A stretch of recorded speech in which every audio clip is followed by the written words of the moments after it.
আল্লাহর নবী বলেছেন ইমরাতুন ফাহিশা, একটা রান্ডি মেয়ে ছেলে, একটা জানিয়া মেয়ে ছেলে সামান্য একটা কুকুরকে পানি পান করায় আল্লাহর জান্নাতে ঘোষণা হয়ে গেছে। রাসূল বলেছেন ইমরাতুন ফাহিশা, একটা নারী ছিল, মহিলা জিনা ব্যভিচার করত, রান্ডিগিরি করত, রাস্তাতে হেঁটে চলে আসছে, আস্তে আস্তে গরমের টাইম, পিপাসা লেগেছে, দেখছে রাস্তাতে একটা কুকুর ইন্দারার পাঞ্জরে পাঞ্জরে, এখন ইন্দারা নাই কিন্তু আগেকার আমার নানারা যারা বয়স্ক মানুষ আছেন ইন্দারাতে তুলে পানি খেয়েছে, ইন্দারার পাঞ্জরে পাঞ্জরে ঘুরছে, পানি এত পিপাসা লেগেছে কুকুরকে জিভে বের করে দিয়েছে, গলা শুকিয়ে গেছে, কাদা চাটছে, মাটি চাটছে পিপাসার কারণে কুকুরটা। এবার সেই জানিয়া মেয়ে ছেলে, রান্ডি মেয়ে ছেলেটার দয়া হয়ে গেল দিলে, আরে আমাদেরকে যখন পিপাসা লাগে কত কলজা শুকিয়ে যায়, আর একটা আবুলা ধান জানোয়ার কুকুর এই পানি পান করার জন্য এত পিপাসা লেগেছে, মাটি চাটছে, কাদা চাটছে, জিভে বের করে দিয়েছে, না আমি একে পানি পান করাবো। আর সামান্য একটু দিলে নিয়ত করছে কি জানেন, আল্লাহ যে জীবনে কত জেনা করেছে, জীবনে আমার দ্বারাতে কত ভুল হয়েছে, আল্লাহ দুনিয়ার কোন লোক জানতে না গেল, আল্লাহ তুমি জানো, মাবুদ রে আমি এই কুকুরকে পানি পান করাচ্ছি, আল্লাহ এই আমলটার কারণে, নেকিটার কারণে আল্লাহ আমার জীবনের জেনার গুনাহকে তুমি মাফ করে দাও, এটাই উদ্দেশ্য। এবার সুবহানাল্লাহ, দেখছে তো ডোলও নাই, রশ্মিও নাই, পানি কি দিয়ে টলবে? ইন্দারা থেকে বিনা ডোল বিনা রশ্মিতে পানি তোলা হবে ভাই? হবে না। এবার মুহাদ্দিসিনে কেরাম বলছেন যে ও টোনা বানাইলো, ওর কাছে একটা ওড়নি ছিল, ওড়নির টোনা বানাইলো। আমরা টোনা থেকে ভুজা যে খেয়েছি, আগে খুব ভুজা খেয়েছি, ওরকম টোনা বানালছে, আর কোন রকম এইরকম ভাবে ডুবিয়ে ডুবিয়ে ডুবিয়ে টোনাতে একটুখানি অল্প পানি উঠেছে, পানি ওঠার পর পা দিয়ে একটা গর্ত করলেন, গর্ত করার পর ওই গর্তখানে ঢেলে দিলে পানি, দেখবেন কুকুর জিভ বেঁধে ছেটে ছেটে খাইবে, মার দেন পানি দেন যাই দিবেন। আর এমনি জানোয়ার মানে গরু হলো, ভুঁস হলো, ছাগল বকরি হলো, ই চুম করে খাবে, তো জিভ বেঁধে ছেড়ে ছেড়ে ছেড়ে ছেড়ে পানি পান করতে লেগেছে। এবার পানি পান করতে করতে যখন কুকুরের মনটা শান্তি হয়েছে, হাঁপিটা যখন বন্ধ হয়ে গেছে, কাদা চাটা বন্ধ হয়ে গেছে, ওরে আল্লাহ কুকুর যখন পেট ভরে পানি পান করেছি, যখন কুকুরের মনটা শান্তি হয়েছে, আল্লাহর নবী বলেছেন উম্মত রে, একটা মহিলা যে জেনা ব্যভিচার করে বেড়াইতো, জীবনে কত নিজের ইজ্জতকে, জীবনে নিজের কত শরমগাকে অপার পুরুষকে অপার বেটা ছেলের সামনে বিক্রি করেছে, কিন্তু সামান্য একটা আমল, সামান্য একটা কুকুরকে পানি পান করার জন্য আল্লাহ রাব্বুল আলামিন তার জীবনের গুনাহকে maaf করে দিলেন। আজকে বলবো এখানে সাথে একটা কথা, মুসলমান কুকুর কত বড় নাপাক জানোয়ার, আল্লাহর নবী বলেছেন, আমার উলামায়ে কেরাম বলছেন, জিজ্ঞাসা করেন, নবী বলেছেন কুকুর এত বড় নাপাক জানোয়ার, এ আমার মায়েরা খালারা কলের গোড়াতে বার্তানটা রেখে দেয়, আইগনাতে গামলা রেখে দেয়, আইগনাতে আরো অন্য রকমের সামান রেখে দেয়। নবী বলেছেন যদি কুকুর তোমার ভাতে মুখ দিয়ে দেয়, সেই ভাত তুমি খেয়ে না, ভাতটাকে তোমাকে ফেলতে হবে। তোমার তরকারিতে যদি কুকুরে মুখ দিয়ে দেয়, ওই তরকারি তোমাকে খেতে হবে না, ফেলে দিতে হবে। তোমার আটাতে যদি কুকুরে মুখ দিয়ে দেয়, আটাকে তুমি ফেলে দাও। এই মতো নবী বলেছেন মহিলারে, যদি তোমার কুকুরে যদি বর্তনে মুখ দিয়ে দেয়, থালিতে মুখ দিয়ে দেয়, গামলাতে বদনাতে মুখ দিয়ে দেয়, আল্লাহ রাসূল বলেছেন অতক্ষণ পর্যন্ত তুমি ওই ব্যবহার করিও না বর্তনটাকে, অতক্ষণ পর্যন্ত তুমি ওই বদনাতে লোটাতে পানি পান করিও না, যতক্ষণ পর্যন্ত ওই বর্তনকে তুমি 7 বার করে না ধোবে। কেমন করে ধুতে হবে? একবার ছাই দিয়ে মাটি দিয়ে মানতে হবে, আর 6 বার আপনাকে এমনি এমনি করে ধুতে হবে। 7 বার করে ধোবেন, তাইলে বর্তনটা পাক হবে। এবার আপনাকে বলবো মুসলমান, কুকুর এত বড় নাপাক জানোয়ার, সেই কুকুরকে পানি পান করায় যদি আল্লাহ জীবনের গুনাহ maaf করতে পারে রে বন্ধু, তবে আল্লাহর ঘর বানাবেন, আল্লাহর ঘর তৈরি করবেন, আল্লাহর ইবাদতের জন্য আল্লাহর ঘর বানাবেন, তবে বলেন আল্লাহ রাব্বুল আমিন এই ঘরের বিনিময়ে আপনার জীবনের গুনাহ maaf করবেন কি করবেন না? আমিন। আল্লাহুম্মা সাল্লি আলাইহি আল্লাহুম্মা বারিক আলাইহি। বন্ধুগণ, আজকে আমি আপনাদের সামনে কোরআন মাজিদের সূরা জিলজাল থেকে 2খানা আয়াত তেলাওয়াত করেছি এবং আল্লাহর নবী মুহাম্মদ সাল্লাল্লাহু আলাইহি সাল্লামের একটি হাদিস পড়েছি। সে আয়াত হাদিসকে সামনে রেখে আমি আমার বক্তব্য ইতি করব। আমা তাওফীকি ইল্লা বিল্লাহ। আল্লাহর কাছে দোয়া করি রব্বুল আলামিন আমি যা কিছু বলবো যেন সহিহ হাদিস এবং কোরআন থেকে বলতে পারি এবং তার প্রতি ছোট বড় সকলে যেন আমরা আমল করতে পারি, তার জন্য আল্লাহ আমাদেরকে তৌফিক দেন। আল্লাহুম্মা আমিন। ভাই মুসলমান, সূরা জিলজাল কোরআন মাজিদে 114 সূরা আছে, তার মধ্যে একটা সূরা নাকি? একটু হানা বলবেন আপনারা।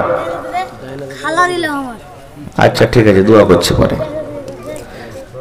কোরআন মাজিদে সূরা জিলজাল একটা আছে, আর কোরআন মাজিদে 114টা সূরা আছে। ওই সূরা গালার মধ্যে একটা সূরার নাম আশা করছি মুখস্থ আছে আপনার কাছে, আছে না নেই? আছে। নামাজে পড়েন, এমনি টাইমে পড়েন, আমার মায়েরা খালারা জানছেন, ছোট ছোট ভাইয়েরা পড়েছেন, কিন্তু এর মানে, এর মতলব, এর অর্থ আমরা সবাই জানি না। যারা আরবি বুঝি, আরবি জানি, আরবি পড়েছি, তারাই হয়তো জানছি যে এই সূরার মানে কি, সূরার মতলব কি, আল্লাহ কি বলতে চাইছেন। না হলে মেলায় লোক বলে যে আরবে যে কথা বলে তারকে সবই ভাষা আরবি, আরবি জবান, কিন্তু একটাই শুধু ওরা বাংলাতে কথা বলছে, সেটা হলো আজান। কথা বলে মানুষরা যে সবই আরবি, আরবের ভাষা বোঝা যায় না, এমনি মানুষ সাধারণ যারা আরবি বুঝে না তারা বলে, কিন্তু আরো বলা একবারই বাংলা বলে, একটাই মনে টাইমে টাইমে আজানের সময় খালি শুধু আজান। আজানটা কি বাংলা? আজানটা বাংলা জি ভাই? না এটা আরবি? হ্যাঁ এটাও আরবি। মানে এটা সব সময় আমরা শুনছি তো, শেরশাবাদীরা বলে, বিহারিরা বলে, মানে সব জায়গায় আরবের মানুষেরা বলে, ওই একই রকম করে বলে, তো মনে করছে এটা আরবি। আরবি লাই এটা, বাংলা লাই, এটা হলো আরবি। তো ভাইরে, এই যে আমরা বিভিন্ন রকমের মজলিস আমরা শুনি, খুতবাতে শুনি, জালসাতে শুনি, মাওলানারা ওয়াজ করেন, আল্লাহ এবং আল্লাহ রাসূলের বিধানকে মেনে চলো, কোরআন মানো, হাদিস মানো। তো ভাই, কোরআন কিভাবে আমরা মানবো? কোরআনটা পড়বো, কোরআনের মতলব জানবো, কোরআনের মানে জানবো, আল্লাহ রাব্বুল আলামিন কোরআনে কি বলতে চেয়েছেন, তাহলে তো আমরা তার প্রতি আমল করব। কিন্তু আফসোসের কথা, আস্তে আস্তে আস্তে আস্তে মুসলমান এখন দিন থেকে দূরে সরতে গেছে। দিনের পড়া আর ভালো লাগে না, দিনের পড়াকে ফকিরা পড়া এখন মনে করে নিয়েছে মুসলমান। সুবহানাল্লাহ। ভাই, যেই পড়াকে, যেই দিনকে আল্লাহ এবং আল্লাহ রাসূল 1400-1450 বছর বলেছেন আগে, খায়রুকুম মান তাআল্লামাল কুরআন ওয়া আল্লামা, জমিনের উপরে আকাশের তলাতে ওই লোকটাই, ওই আল্লাহর বান্দা এবং আল্লাহর বান্দি আল্লাহ তাবারক ওয়া তাআলার কাছে সব থেকে প্রিয় ভালোবাসা, যে কোরআন নিজে শিখেছে আর ওয়াপারকে শিখাইছে, নিজে তালিম হাসিল করেছে কোরআনের আর ওয়াপারকে তালিম দিচ্ছে। রাসূল বলেছেন এটা হলো সব থেকে উত্তম লোক আল্লাহর নিকটে। মানুষকে কি বলছে ওইটা দেখার নেই, মানুষকে কি বলছে ওইটার দেখার নেই, কারণ মানুষের জীবন কয়দিনকার রে ভাই? 50 বছর, 60 বছর, 70 বছর, 80 বছর, এই তো জীবন। তাছাড়া তো সারা জীবন কবরে, হাসরে, জান্নাতে, জাহান্নামে আমাদেরকে কাটাতে হবে। এই জন্য দিন প্রথমে শিখতে হবে আমাদেরকে, দুনিয়া পরে শিখতে হবে। এটা মনে করতে হবে না, বা আমি এটা বলি না যে ডাক্তার করতে হবে না, মাস্টার করতে হবে না, ইঞ্জিনিয়ার করতে হবে না, প্রফেসর করতে হবে না, সব কিছুরই দরকার আছে মুসলমানের, সব কিছু হইতে হবে, করতে হবে, কিন্তু প্রথমে দিন শিখতে হবে আমাদেরকে। দিন, কারণ দিন যদি আমরা না শিখি তাহলে কিন্তু আমাদের আখিরাতের জীবনটা অন্ধকার হয়ে যাবে। যেমন একটা গল্প বলে আপনাদের সামনে, হাদিস কোরআনের কথা নেই, শুধু বুঝার জন্য। একটা ছেলে গরু চড়াইতে গেছে, দিন যদি আমরা না শিখি তা আমাদের অবস্থা কি হবে। একটা ছেলে গরু চড়াইতে গেছে, তো সাধারণ আমরা জানি, দেখি গরুতে গরু লড়াই করে, ভুঁইসে ভুঁইস লড়াই করে, বকরিতে বকরি লড়াই করে, মুরগা মুরগিতে লড়াই করে, করে না? করে না?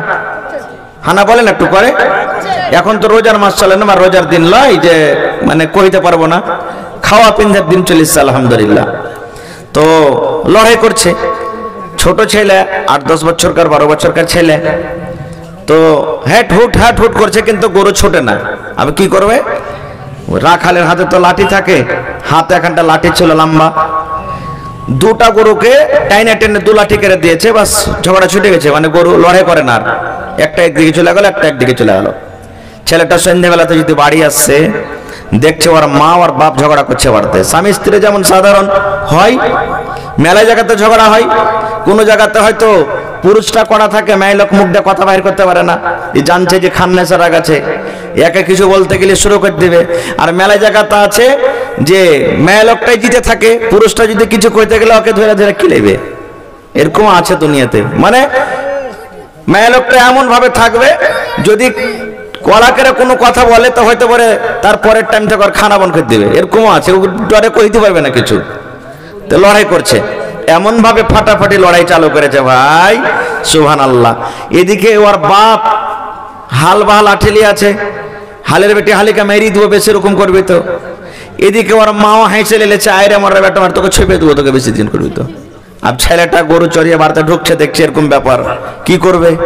আল্লাহ, হাতে দুজন, আর একজন হাতে লাঠি একজন হাতে হাইছে, কোন রকম হলে ঝেড়ে দিলে ব্যাপার গোলমাল হয়ে যাবে, ডাকতে যেতে গেলে কি হয়ে যাবে। তখন বলছে ওর দিমাকে একটা বুদ্ধি এসেছে, ওইখানে গরুকে মেরেছে, ঝগড়া ছুটে গেছে, ইয়ারাও তো লড়াই করছে, 2 লাঠি করে মাকে দিয়েছে, 2 লাঠি বাপকে, ঝগড়া ছোটার জন্য। বাস ঝগড়া ঠান্ডা হয়ে গেছে, মন ঠান্ডা। এবার ওয়ারকে দুজনের ঝগড়া শেষ, বেটার পরে রাগ চালু হয়ে গেল, মোড়লের কাছে হেঁটেছে মা বাপ দুটাই। মাও বলছেন, আপা বলছেন, মন্ডলজি কি হয়েছে দেখেন, আমার বেটা আমাকে কত লাঠির বাড়ি মেরে দগড়া করে ফুলিয়ে দিয়েছে। মাও বলছেন একটা কথা, বলছে কি কারণে মেরেছে? বলছে বলতে পারবো না। বলে তোমার বেটাকে ডাকো। বেটা হাজির হয়ে গেছে, বলছে হ্যাঁ রে বাবা। মন্ডলজি বলছেন তোমার মা বাপকে কেন মেরলে? কখন মানবি হে চাচা? কখন মারনু? তোর মা বাপ যে বলছে। ওর বাপ তখন পিরনটা খুলে দেখে যে মারবো সাল্লা বেটা সাল্লাকে, দেখতো তুই এত জোড়া মেরেছিস যে এখন একবারে চাকলা হয়ে ফুলে আছে, দাগে আছে। আর কখন মারনু? তখন ছেলেটা মুচকি মেরে হাসে কইছে, মোড়লজি আমি মারিনি, ওর ঝগড়া ছুটালছি। কেমন কথা? বলছে গরু চড়াইতে গেছিল, 2টা গরুতে লড়াই করছিল, 2 লাঠি করে দিয়েছি, ঝগড়া ছুটে গেছে।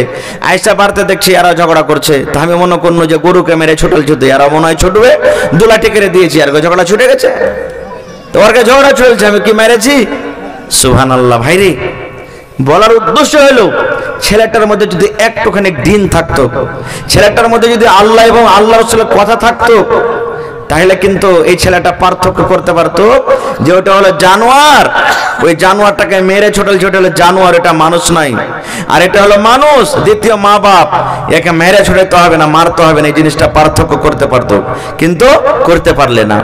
এই জন্য ভাই প্রত্যেক মানুষকে বলবো যে প্রথমে ছেলেকে দিন শেখান, দিন শেখান প্রথমে। কারণ আপনি মনে করবেন যে বড় হ্যাঁ শিখবে, বড় হ্যাঁ পড়বে, কোনোদিন পড়তে পারবে না। মায়েরা খালারা যখন কুঠি বাড়িতে বানায়, কুঠি বুঝেন না? কুঠি যখন বানায় তো কাঁচা লেওয়া যখন থাকে, যেদিকে ঘুরবে ওদিকে কুঠির মানে লেওয়াটা ঘুরবে, ঘুরবে না। এবার যখন কুঠি শুকিয়ে যাবে, তখন যদি বলে না এই জায়গাখানে একটু মানে কি যে টেঁড়া হয়ে গেছে, সোজা করবো বা সোজা গেছে টেঁড়া করবো, হবে যে ভাই? শুকিয়ে যাওয়ার পর হবে? জীবনে হবে না, কারণ শুকিয়ে গেছে। এই মতো ছোট ছেলে আর বড় মানুষের দিমাগ, ছোট ছেলের দিমাগ 10 বছর থেকে নিচেতে কাদার মতন, যেদিকে ঘুরবেন সেদিকে ঘুরবে। আর 10 বছর যখন পার হয়ে গেল, তখন ওই যে কুঠির মতন লেওয়ার মতন শুকিয়ে যায়, আপনার কথা তার ভিতরে আর ঢুকবে না, তখন ঢুকবে না। ভাই বাহারে হাল যা হোক, আমি ওদিকে যাবো না। আল্লাহ তাবারাক ওয়া তাআলা কোরআনে বলছেন কি, فمن يعمل مثقال ذرة خيرا يرى ومن يعمل مثقال ذرة شرا يرى। আল্লাহ রাব্বুল আলামিন বলেন, আরে দুনিয়ার বান্দা বান্দি তোমরা শুনে নাও, যেদিন কিয়ামত কায়েম হবে, হাসরের ময়দান হবে, যেই দিন মানুষের মাথার উপরে সূর্য থাকবে, যেই দিন মানুষ আল্লাহ রাব্বুল আলামিনের ওই কিয়ামতের দৃশ্য, কিয়ামতের কঠিন দিনকে দেখে মানুষ সাইনাপস করবে, সেই দিন আল্লাহ বলেন দুনিয়ার মানুষ রে, তোমরা যদি যারা পরিমাণ নেকির কাম করো রে বান্দা বান্দি, সেটাও কিয়ামতের দিন তোমরা দেখতে পাবে। আর যারা পরিমাণ যদি তোমরা গুনার কাম করো, সেটাও কিয়ামতের দিন তোমরা দেখতে পাবে। যারা পরিমাণ, যারা কাকে বলে? আমার মাওলানা বসে আছেন, সভাপতি ওলামায়ে কেরাম বসে আছেন, জিজ্ঞাসা করবেন। কয়েকটা উদাহরণ দিয়ে যারাকে বলা হয়েছে, বুঝা হয়েছে। সরিষার দানা দেখেছেন আপনারা? সরিষার দানার সমান জিনিসকে জাররা বলা হয়েছে। কিংবা আপনি ধুলাতে মাটিতে যখন এরকম ভাবে হাত মারবেন আর হাত মেরে এরকম করে হাতটাকে ঝেড়ে দিলেন আর দেখবেন যে আপনার হাতের তলাতে ছোট ছোট ধুলা বালু লাগে না, ওই জিনিসটাকে জাররা বলা হয়েছে। কিংবা দেখবেন দিনের বেলাতে যখন আপনি ঘরের ভিতরে থাকবেন তো আপনার ঘরের ভিতরে টিন টাটে যদি একটু ফুটা হয়ে থাকে তো দিনের বেলাতে দেখবেন লাইটের মতন ঘরের ভিতরে একটা লম্বা রোশনি যায় না? দেখবেন এমনি এখন সাধারণ দেখতে পাবেন না, কিন্তু ওই রোশনিটার ভিতরে দেখবেন ছোট ছোট ছোট ছোট ধুলা বালু এগুলা মানে উড়ছে দেখতে পাবেন। তো ওই জিনিসটাকে জাররা বলা হয়েছে। আল্লাহ বলছেন বান্দারে ওই ধুলা বালিগুলা যে উড়ে বা সরিষার থেকে ছোট দানা এত বড় খানা যদি তুমি নেকি কাম করো কিয়ামতের দিন দেখতে পাবে, আর ওর থেকে ছোট কাম যদি করো গুনার কাম পাপের কাম করো সেটাও কিয়ামতের দিন দেখতে পাবে। আচ্ছা বলেন তো এত ছোট ছোট নেকি লেখা হবে এই জিনিসটা বিশ্বাস হচ্ছে আমাদের? বিশ্বাস হচ্ছে না? নাই, বিশ্বাস করতে হবে রে ভাই। কারণ দুনিয়াতে আল্লাহ তাবারাক ওয়া তাআলা বিশ্বাস করার জন্য মানুষকে অনেক কিছু দিয়ে দিয়েছেন। যেমন দেখবেন বড় বড় ব্যাংকে যাবেন, বড় বড় কাপড়ের দোকানে যাবেন, বড় বড় মার্কেটে যাবেন, দেখবেন ওখানে সিসি ক্যামেরা লাগা আছে। সিসি ক্যামেরা বুঝেন তো? হানা ভাই বুঝেন না? বুঝেন না? এবার সামান্য একটা লাখের ছোট জিনিস হয়, এই নাকমুনে গেলা ছোট জিনিস হয়। এবার যদি আপনি ওখানে হাত দেন চুরি করে পকেটে রাখেন তো ধরা পড়বেন না? পড়বেন না? যেখানে সিসি ক্যামেরা লাগা থাকবে ধরা পড়বেন না? পড়বেন না? দেখতে পাবে ব্যাংক ম্যানেজার, দেখতে পাবে দোকানদার, দেখতে পাবে যে এই নাকের কিংবা কানের দেখো লোকটা নিয়ে এলে ধর ওকে। সুবহানাল্লাহ। ভাইরি যদি একটা মানুষ দুনিয়াতে এত কিছু তৈরি করার পর সামান্য একটা ছোট জিনিস যদি আপনি চুরি করেন ধরা পড়েন, তো যেই আল্লাহ মানুষকে জ্ঞান বুদ্ধি দিয়েছে সে আল্লাহ ছোট জিনিস লিখতে পারবেন না? পারবেন না? পারবেন না? সুবহানাল্লাহ। একদিন দয়ার নবী মানুষকে উদাহরণ দিয়ে বোঝাচ্ছেন, দুনিয়ার মানুষরা শুনে নাও। আল্লাহর নবী সমুদ্রের ভিতরে নদীর ভিতরে একটা সুইকে নবী ডুবিয়ে দিলেন। এই যে আমার মায়েরা খালারা কেঁতাছে এই ধরনের একটা সুই নবী নিলেন হাতে, আর সুইটাকে নেওয়ার পর এরকম ভাবে নবীজি পানিতে ডুবিয়ে দিলেন। পানিতে ডোবার পর এবার সুইটাকে যেমন ওঠা হলো, নদীর সমুদ্রের হিসাবে অল্প পানি উঠবে না? উঠবে না বলেন? সামান্য এক ফোঁটা পানি উঠবে। সুইয়ের গালে সামান্য এক ফোঁটা পানি উঠবে। আল্লাহর নবী সাহাবায়ে কেরামকে প্রশ্ন করলেন, ও আমার সাহাবের দল, বলো তো এই সুইটাকে আমি নদীতে দিয়ে দিলাম, এই সুইটাকে আমি সমুদ্রে দিলাম, সমুদ্রের হিসাবে কত পানি উঠেছে সুইয়ের আগালে তোমরা বলো তো? সাহাবায়ে কেরাম বললেন, নবীজি অল্প কিছু নায়ের বরাবর পানি উঠেছে, এক ফোঁটা পানি উঠেছে। আল্লাহ রাসূল বললেন, ও আমার সাহাবীর দলেরা শুনে নাও, এই মতো আল্লাহ এবং বান্দার ইলমে পার্থক্য। সমুদ্রে যত তোমরা পানি দেখো এত পানি বরাবর আল্লাহ নিজের কাছে ইলমটা রেখেছে। আল্লাহ রাব্বুল আলামিনের হলো ইলম। আর সুইয়ের মাথাতে যতটুক পানি উঠেছে কিয়ামত পর্যন্ত যত মানুষ আসবে সমস্ত মানুষকে সামান্য এক ফোঁটা ইলম দেওয়া হয়েছে। এবার আপনারা জানেন এই আমার ভারতবর্ষের বৈজ্ঞানিকেরা গত বছরে মুসলমান আল্লাহ রাব্বুল আলামিন তাদেরকে এত জ্ঞান বুদ্ধি দিয়েছেন, তারা একটা রকেট তৈরি করলেন। রকেট তৈরি করার পর আল্লাহ রে আল্লাহ, চাঁদ যে আমাদের মাথাতে আছে, জমিন থেকে 4,80,000 কিলোমিটারের চাঁদ আছে। এখান থেকে যেমন রকেট ছাড়া আস্তে আস্তে ঘুরতে ঘুরতে ঘুরতে ঘুরতে ঘুরতে 4,80,000 কিলোমিটারের চাঁদের উপরে রকেট পৌঁছে গেল। ওই চাঁদের উপরে যাওয়ার পর ওইখানকার জমিন কেমন, ওই চাঁদের ভিতরে কি আছে, ওইখান থেকে ছবি তুলে তুলে তুলে দুনিয়াতে আমরা দেখতে পেয়েছি। পেয়েছি কে পাইনি? আরে মুসলমান, যদি মানুষ সামান্য একটা ইলম নিয়ে চাঁদের উপরে রকেট পাঠিয়ে চাঁদের উপরে কি আছে তার খবর যদি আনতে পারে, তাহলে যে ইলম আল্লাহ রাব্বুল আলামিন সামান্য মানুষকে এক ফোঁটা দিয়েছেন, মানুষ যদি ইলম নিয়ে এতখানি করতে পারে, তাহলে আল্লাহ রাব্বুল আলামিন কি করতে পারে না? পারে কি পারে না? আনা বলেন, পারে কি পারে না? সুবহানাল্লাহ। ভাইরে, তো জাররা পরিমাণ যদি আমরা নেকি করি কিয়ামতের দিন আল্লাহ সেটাও দেখাবে, আর জাররা সরিষার দানা পরিমাণ যদি আমরা গুনাহ করি সেটাও কিয়ামতের দিন আল্লাহ তাবারাক ওয়া তাআলা আমাদেরকে দেখাবেন। ভাই মুসলমান, 2-4-5টা আমলের কথা বলবো, যদি আমল করতে পারেন ইনশাআল্লাহ দুনিয়া আখিরাত আমার আপনার জন্য কামিয়াব হয়ে যাবে, কামিয়াব হয়ে যাবে। ভাইরে আজকে ধরেন এখানটা সাইকেলের দাম কত? মোটামুটি 5,000 টাকা, হানা বলেন 5,000 টাকা। এবার এখানে হয়তো সাইকেল মিস্ত্রি না থাকতে গেল, কারণ বাড়িতে আপনারা ইউজ করছেন, জানছেন যে জিনিসটাতে পম দিছি ওটাকে কি বলি? না না, ওই ভল পিন বলি। ওইটার দাম কয় টাকা? 5 টাকা কিংবা 10 টাকা এখন লিখছে মনে হয়। এবার যদি ভল পিনটা টেনে নেন তো চাক্কাতে পম থাকবে, আপনার সাইকেল খানটা কোনো কাজের হবে? কোনো কাজের হবে না। জায়গা ভল পিনটা আছে, সামান্য সরিষা দানা পরিমাণ যদি কেউ সুই ঢুকিয়ে দেয় তো পম থাকবে ভিতরে, হাওয়া থাকবে, আপনার সাইকেল খানটা করবে? কোনো কাজের থাকবে না। দেখেন 5,000 টাকা বেকার হয়ে গেল আপনার। 1 লাখ টাকা দিয়ে মোটর সাইকেল নিয়েছেন আপনি, রাস্তাতে হাঁটতে হাঁটতে হাঁটতে ফুস করে একটু কাটে সানিয়ে পাংচার হয়ে গেল, গাড়িতে চড়তে পারবেন আপনি? ভাইরে তাহলে একটু মনে করতে হবে না কো জীবনে এই মতো একটু নেক আমলকে একটু মনে করতে হবে না, আর একটু গুনাহকে একটু মনে করতে হবে না। তাই কবি বলছেন, कितनी छोटी होने की उसे हल्की ना जान, कितनी छोटी होने की उसे हल्की ना जान, रब की बख्शिश के लिए कोई बहाना चाहिए। জীবনের কোন আমলে আল্লাহ আপনাকে উদ্ধার করে দিবেন, আর জীবনের কোন এমন আমলে আল্লাহ তাবারাক ওয়া তাআলা আপনাকে খাসারাতে ফেলে দিবেন সেটা আমিও জানি না, আপনিও জানেন না। এই জন্য ছোটকে ছোট মনে করতে হবে না। যেমন এক দুটা উদাহরণ দিচ্ছি। আল্লাহ নবীর জামানাতে একটা মহিলা বিলাইকে বেঁধে রেখেছিল, হাদিসের কথা, বিলাই। আমরা বাড়িতে মাছ ভাত ডিম ডাম রান্না করে রাখি, বিলাইতে যখন খেয়ে লাই কত রাগ হয়, রাগ হয় কি হয় না? আইরে শালা বিলাই তো কাই চোপ চোপাবো আই তুই, হ্যাঁ ছেলের লেগে দিয়েছিল ডিমটা কেমন সুন্দর করে তুই খেয়ে নিলি, কত রাগ। তা আল্লাহ রাসূলের জামানাতে এক মহিলা বিলাই পরে কি যে রাগ হয়েছে আল্লাহ জানে, বিলাইটাকে ধরে ওকে খুঁটিতে বেঁধে রেখেছে, আর বেঁধে রেখে রাগে কয়েছে তুই শুকিয়ে শুকিয়ে মররে বিলাই, তোকে খাইতে দেবো না, পানি দেবো না। বিলাই টরিফে টরিফে শুকিয়ে শুকিয়ে মরে গেছে।